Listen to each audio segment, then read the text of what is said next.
திறந்தோட இன்னும் வாசமாக கொஞ்சமாக இந்த பட்டரை போடுவோம். வணக்கம் உறவுகளே, இன்றைக்கு பார்த்தீங்கன்னா இன்றைக்கு ஒரு அருமையான ஒரு சமையல் காணொலி ஒன்று தான். அதை விட இன்றைக்கு வெள்ளிக்கிழமை, ஏன்னா வெள்ளிக்கிழமை என்றாலே 4-5 மிளகறிகளோட தான் வளமையாக சமைக்கிறது. இன்றைக்கு எங்களோட சமையல் அப்படி இருக்காது. இன்றைக்கு வந்து எல்லாத்தையும் சேர்த்து ஒரு சமையல்ன்றீங்களா? அதுவே வந்து குலசோரா போயிடும். அப்படி நிறைய மிளகறிகளே சேர்க்கை இல்லை.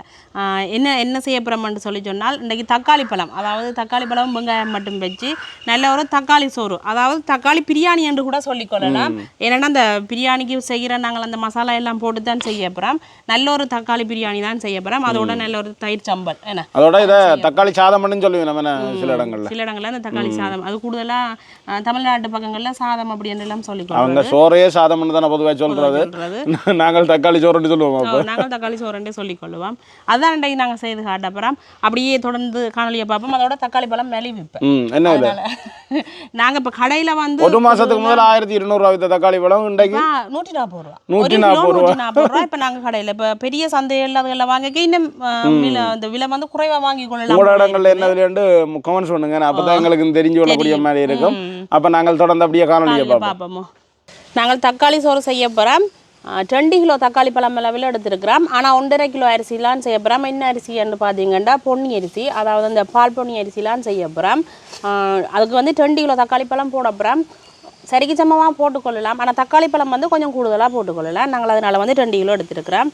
இங்கே பார்த்தீங்கன்னா நாங்கள் வந்து 2 கிலோ வெங்காயம் எடுத்துருக்கிறோம். பெரிய வெங்காயம் அதெல்லாம் முறிச்சு எடுக்க வேணும். என்ன இங்கே இது வந்து மல்லியில் எடுத்துருக்கிறோம். புதினாங்கள்கிட்ட எடுக்கலாம் போயிட்டு என்ன 2 கடையில் காட்டது 2 கடையிலையும் இல்லை. கருவேப்பமில்லை எடுத்துருக்கிறோம். கருவேப்பமில்லை இன்னொன்று காட்ட வேணும். இங்கே பாருங்க, கருவேப்பமில்லை காய்ச்சி அதோட பழுத்துட்டு காய் வந்து பழுத்துட்டு எப்படி இருக்குது அந்த இந்த காட்டுப்பழம் ஒன்று இருக்குது தானே, கரம்பப்பழம்னு சொல்லுவோம், அது மாதிரி இருக்குது. அதில் வந்து கொஞ்சம் பெருசாக இருக்குது. இது இதெல்லாம் பார்த்தீங்கன்னா கொஞ்சமாக பிளாம்ஸ் அதோட வந்து கஜ்ஜு எடுத்துருக்கிறோம். இதில் பார்த்திங்கன்னா உள்ளி இஞ்சி எடுத்துருக்கிறோம், பச்சை மிளகாய், அதோட வந்து இந்த பிரியாணி மசாலா வந்து நாங்களே செய்து கொள்ள போகிறோம். என்ன இந்த மசாலா வந்து அதுக்கு வந்து பிரியாணியிலே எடுத்துருக்கிறோம். கொஞ்சமாக மிளகு எடுத்துருக்கிறோம், பெருஞ்சீரகம், அதோட ஏலக்காய், அன்னாசி பூ ஒரு 3 பூ அளவில் எடுத்துருக்கிறோம். இங்கெல்லாம் கிராம்பு, இங்கெல்லாம் வந்து கருவா இவ்வளோ எடுத்துருக்கிறோம். இது இஞ்சால புரிம்பாக கொஞ்சம் எடுத்து வச்சுருக்கு. இதை நாங்கள் எண்ணெய்க்காய் போட்டு அப்படியே தாளிக்கிறதுக்காக எடுத்து வச்சுருக்குது.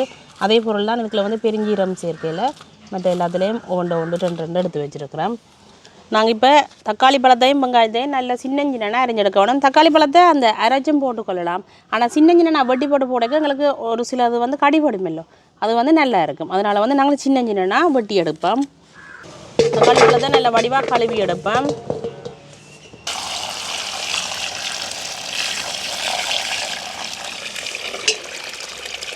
தக்காளி சோறு செய்கிறதுக்கு வந்து இந்த தக்காளி பழம் வந்து நல்ல பழமாக எடுத்தால் தான் நல்லது. காய் பருவம் இல்லாமல் நல்ல பழங்களாக எடுத்தால் நல்லது.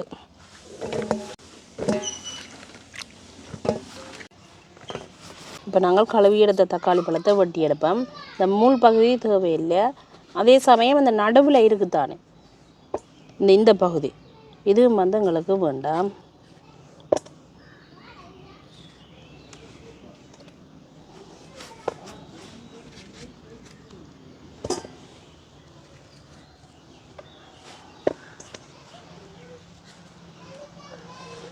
இனி நாங்கள் நல்ல சின்ன வட்டி எடுத்தா சரி. சின்ன நாரியோட மேலே சம்பல் கறிகிற மாதிரி.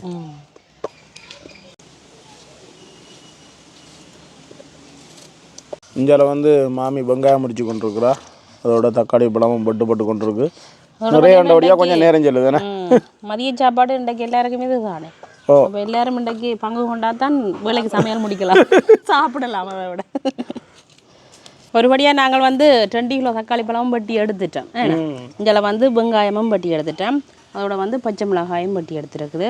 இப்போ வந்து இந்த மசாலா பொருள் இருக்குது தானே, இதை வந்து வறுத்து போட்டு நாங்கள் நல்லா இடித்து பவுடராக எடுத்துக்கொள்ளுவோம்.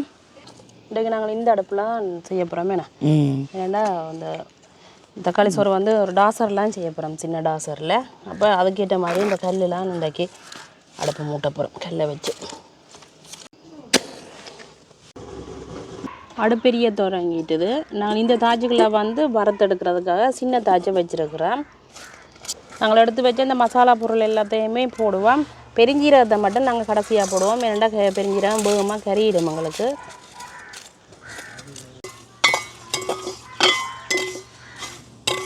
சரியான சின்ன அகப்பையாக இருக்கணும். இது அந்த டாசரை கேட்ட மாதிரி அகப்பை. இது பெரிய இது இல்லை தானே, இது மட்டும் பறக்கிறதுக்கு தான். இது வந்து எங்களுக்கு ஓரளவுக்கு வறுபட்டு கொண்டு வருது. அதோட நாங்கள் பெருஞ்சீரகமும் போடுவோம். இப்போ எல்லாத்தையும் கலந்து நல்ல வடிவாக பறப்போம். அடுப்பு கூடுதல் எரியுதேண்ணே.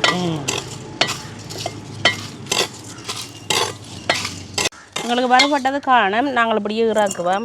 இறக்கி அப்படியே அந்த உரலுக்கே போடுவோம். இனி இடிக்கிறது தானே. இப்போ நாங்கள் உரலுக்கே போடுவோம். அம்மா வறுத்த மசாலா எல்லாம் முடிச்சு கொண்டிருக்கிறோம். அதோட வந்து உள்ளியும் இஞ்சியும் எல்லாம் உரித்து கழுவி வச்சுருக்கோம். அதையும் முடிக்க போகிறோம். இப்போ நாங்கள் என்ன செய்ய போகிறோம்னா, முதல் வந்து அரிசியை கழுவி போட்டு நாங்கள் அப்படியே ஊற வைப்போம். ஒரு 20 நிமிஷம் எங்களுக்கு ஊறினா காணும். இதுக்கு வந்து நீங்கள் பாசுமதி அரிசியிலையும் செய்து கொள்ளலாம். ஏன்னா அதில் வந்து செய்யக்க வந்து ஒரு 10 நிமிஷம் எங்களுக்கு ஊற வச்சாலே காணும் பாசுமதி அதுகள் ரெண்டபடியாக. இது இப்போ இந்த அரிசி நாங்கள் வளமையாக காய்ச்சறபடியாக நின்று அவியும் இந்த அரிசி. அப்போ கொஞ்சம் கூடுதலான 20 நிமிஷம் எங்களுக்கு அப்படி ஊறினாலே காணும். நல்ல வடிவாக கழுவி எடுக்க வேணும். அரிசி நாங்கள் கழுவி அப்படியே ஊற வச்சுட்டோம். இப்போ என்ன செய்ய போகிறோம்டா, தக்காளி சாதம் செய்ய தொடங்க போகிறோம். இந்த டாசருக்கு தான் செய்ய போகிறோம். அடுப்பில் வைப்போம் டாசரை. எங்களுக்கு வந்து இந்த பாத்திரம் நல்லா சூடாகிட்டுது. நாங்கள் இந்த வெங்காயம் எல்லாமே நல்ல வடிவாக வதங்க விட போகிறோம். அப்போ தேங்காய் எண்ணெய் விடுவோம். எண்ணெய் வந்து சூடாகிட்டுது. இப்போ நாங்கள் கொஞ்சமாக ஏலக்காய், அதோட கருவா, அன்னாசிப்பூ, கராம்பு, அதோட வந்து நாங்கள் பிரியாணியில் எல்லாம் எடுத்துருக்கிறோம். அதையும் போடுவோம். எண்ணெய் வந்து நல்லா கொதிச்சிட்டு இப்போ நாங்கள் அதோட வந்து வெங்காயமும் போடுவோம்.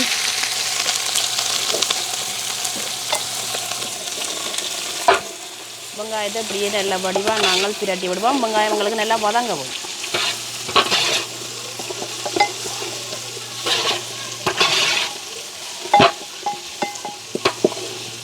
வெங்காயம் நல்லா வதங்கட்டுக்கும் எங்களுக்கு.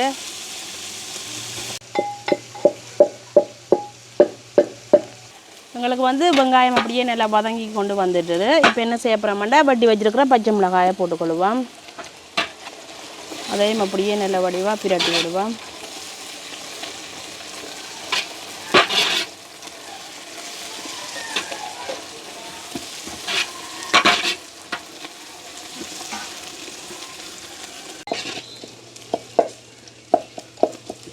பச்சை மிளகாய் எங்களுக்கு ஓரளவுக்கு வதங்கிட்டுது.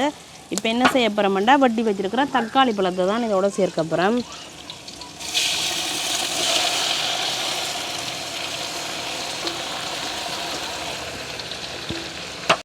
இப்போ தக்காளி பழம் போட்ட உடனே நல்ல வடிவாக நாங்கள் கலந்து விட வேணும். அப்படியே தக்காளி பழமும் இனி அப்படி நல்ல வடிவாக எங்களுக்கு வதங்கி கரைய வேணும். தக்காளி பழம் நாங்கள் வந்து நல்ல சின்னனா தானே வெட்டி இருக்கிறோம். எங்களுக்கு வேகமாக அப்படியே நல்ல வதங்கி கரைஞ்சிடும். அப்படியே நல்ல வடிவாக கரையட்டுக்கும் அவிஞ்சு. இதில் பார்த்தீங்கன்னா அப்படியே தக்காளி நல்லா வதங்கி கொண்டு வருகுது. இன்னும் கொஞ்சம் கரைய வேணும் எங்களுக்கு. எப்படி கரைஞ்சிட்டு பாருங்க, அரைவாசி கூடவா கரைஞ்சிட்டு. அம்மா வந்து புலாம்ஸும் அதோட வந்து கஜுவும் அப்படியே பொரிச்சு எடுக்க போகிறா.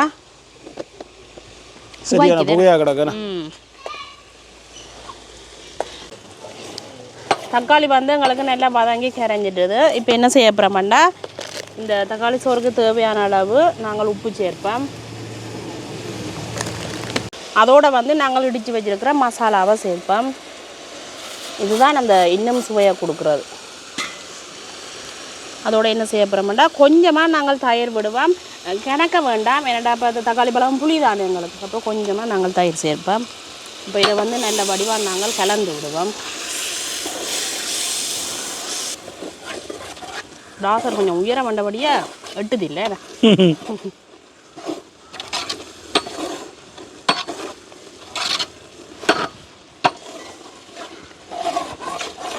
அடுத்ததாக பார்த்திங்கன்னா, நாங்கள் வந்து இஞ்சி முள்ளியும் நல்லா இடித்து வச்சுருக்குறோம். அதையும் வந்து சேர்த்துக்கொள்ளுவோம். இதோட நாங்கள் என்ன செய்ய போகிறோம்னா, கொஞ்சமாக தனி மிளகாத்தூள் சேர்ப்போம். கணக்க வேண்டாம், கொஞ்சமாக சேர்த்தா காணும் எங்களுக்கு. இப்படியே இதையும் வடிவாக கலந்து விடுவோம். ஆமாம் இஞ்சி உள்ளியெல்லாம் போட்ட உடனே நல்ல வாசமாக இருக்கு. இது வந்து இந்த இப்போ வந்து பிரியாணி தான், தக்காளி பிரியாணி தான் இது. அந்த பிரியாணின்ற வாசம் தான் ஃபுல்லாகவே எங்களுக்கு இருக்குது. என்ன இன்னைக்கு ஒரு கறி இல்லாத இதுக்கு வந்து கறி தான் போட இல்லையே ஒழிஞ்சு மற்றும்படி ஃபுல்லாகவே பிரியாணி தான். அடுத்ததாக பார்த்திங்கன்னா கொஞ்சமாக நாங்கள் மல்லியில் போடுவோம். நாங்கள் அதோட கருவேப்பமிலையும் கழுவி வச்சுருக்கிறோம், அதையும் உருவி போடுவோம். என்ன புதினாயில் கிடைக்காதால பிழைச்சி போச்சுன்னா இப்போ வந்து இதையும் நல்ல வடிவாக கலந்து விடுவோம்.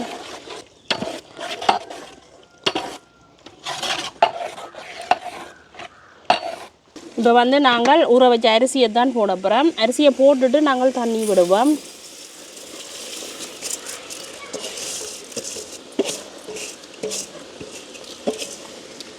இப்போ வந்து தக்காளி வந்து தண்ணி விடுமண்டபடியாக நாங்கள் வந்து அந்த தண்ணி அளவு எந்த அளவுக்கு எடுக்க போகிறோம்னு சொல்லி சொன்னால், அரிசி போட்ட பிறகு நாங்கள் அரிசியிலேருந்து இந்த அளவுக்கு தண்ணி மேலே விட்டால் சரி. இப்போ அரிசி இந்த அளவுக்குண்டா தண்ணி இந்த அளவுக்கு இருக்க வேணும் எங்களுக்கு, இந்த இந்த கோட்டு அளவு இருக்க வேணும்.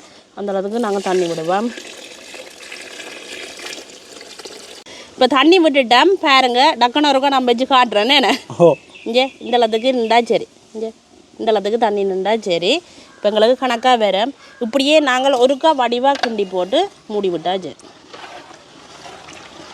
இப்போ நீங்கள் அந்த சிக்கன் பிரியாணி அதுகள் செய்ய வந்து தண்ணி விடாது. இப்போ தக்காளி பழம் தண்ணி விடுமேல்லோ, அதுக்காக தான் நாங்கள் இந்த அளவில் செய்கிறோம்.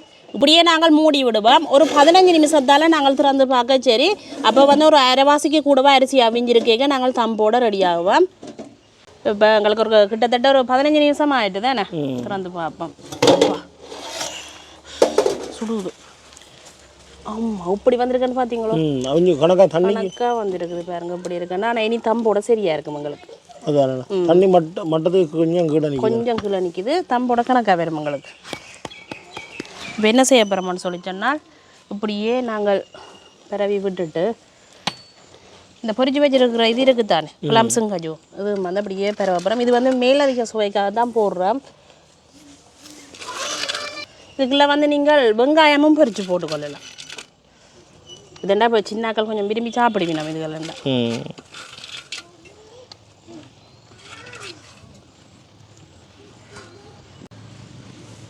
அதோட கொஞ்சமாக நாங்கள் இந்த மல்லியிலையும் போடுவோம். அதோட நாங்கள் கொஞ்சமாக இந்த பட்டரை போடுவோம். இது அப்படியே அந்த சூட்டுக்கு வந்து அப்படியே உரி வந்துடும் எங்களுக்கு. இதுக்கு பதிலாக நீங்கள் நெய்யும் சேர்த்துக்கொள்ளலாம். நெய் சேர்த்தா நல்ல வாசமாக இருக்கும். நெய் விலை கூட இல்லை, நல்ல நெய் கிடைக்கல, அதனால வந்து நெய் சேர்க்கையில் காரணங்களுக்கு இப்படி என்ன செய்ய போகிறோம், நாங்கள் மூடி போட்டு தம் போட்டு விடுவோம். இப்போ வந்து நாங்கள் இந்த கீழே உள்ள நெருப்பு தணல் எல்லாம் அப்படி பரவி போட்டால் சரி. ஒரே இடமா போடாமலுக்கு நல்லா பரவி போட்டு விடுவோம்.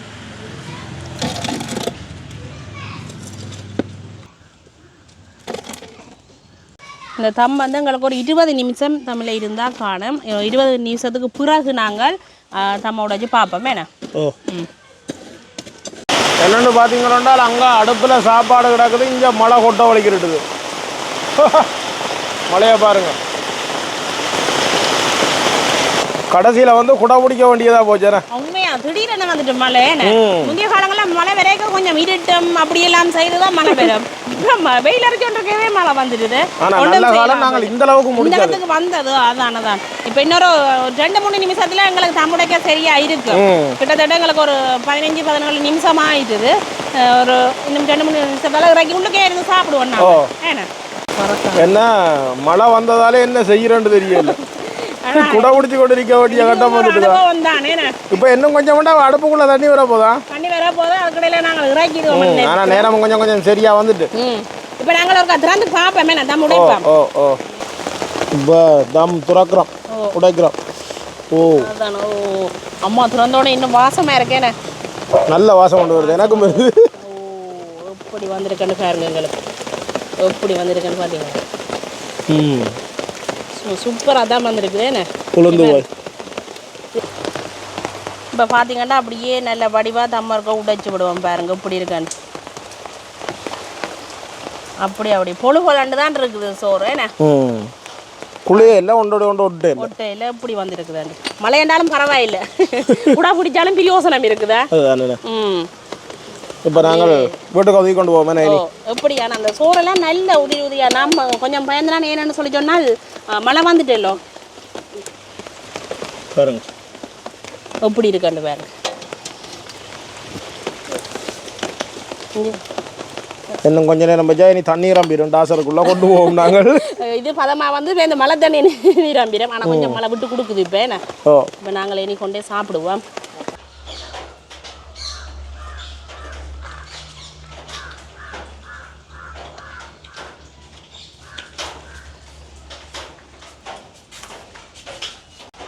அதோட வந்து நாங்கள் நல்ல தயிர் சம்பல் செய்திருக்கிறோம். இதில் பார்த்தா அப்பள பொரியல், மிளகாய் பொரியல், எடி சாப்பிட்றது தான். இப்போ அடித்த மழைக்கு சுட சுட தக்காளி பிரியாணி. ஆனால் வாய் வருகுது உங்களுக்கு வேற பிரியாணிண்டேண்ணே, அவ்வளோ வாசம் அப்படித்தான் இருக்கு உண்மையிலே.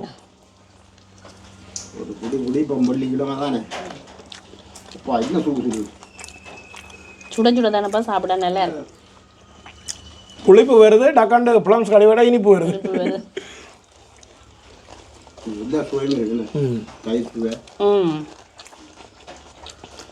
இதுக்கு வந்து தயிர் நாங்கள் கொஞ்சமாக தான் மட்டும்னாங்க.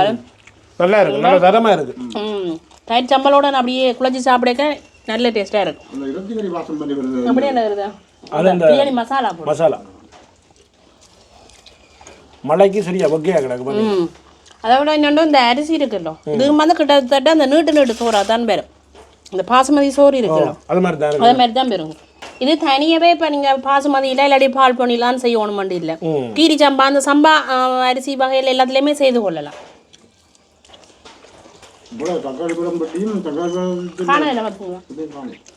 ஆனால் இந்த தக்காளி பழத்தின் சுவா ஃபுல்லாகவே அப்படி வாங்கியிருக்கு. ஆனால் அந்த பிளம்ஸ் கஜு வந்து எல்லாரும் போட்டுக்கொள்றதில்ல, அது நாங்கள் மேலதிக சுவைக்காக தான் போட்டாங்களா. அந்த அது வந்து இடையிடைய கடிவடையாக நல்லா இருக்குது. நல்லா இருக்கு. ஆனால் வெள்ளிக்கிழமைக்கு தரமாக இருக்குல்ல அந்த சாப்பாடு. இப்போ நாங்கள் பொதுவாக வந்து நிறைய கறியல் காய்ச்சி சோறு தான் சமைப்போம். இன்றைக்கு வந்து இது வந்து வித்தியாசமாகவும் இருக்கு, நல்லாவும் இருக்கு, ஒரு பிரியாணி சாப்பிட்ட மாதிரியும் இருக்கு. மற்றவங்களுக்கு அந்த மழை வந்தாலும் இந்த நேரத்துக்கு வந்து சரியான டைமுக்கு அந்த உடைக்கக்கூடிய மாதிரி வந்துட்டு அப்படியே நல்ல பருவமா வந்துட்டு என்ன சொல்ற நல்லா இருக்குல்ல. பாய் வருது இல்லை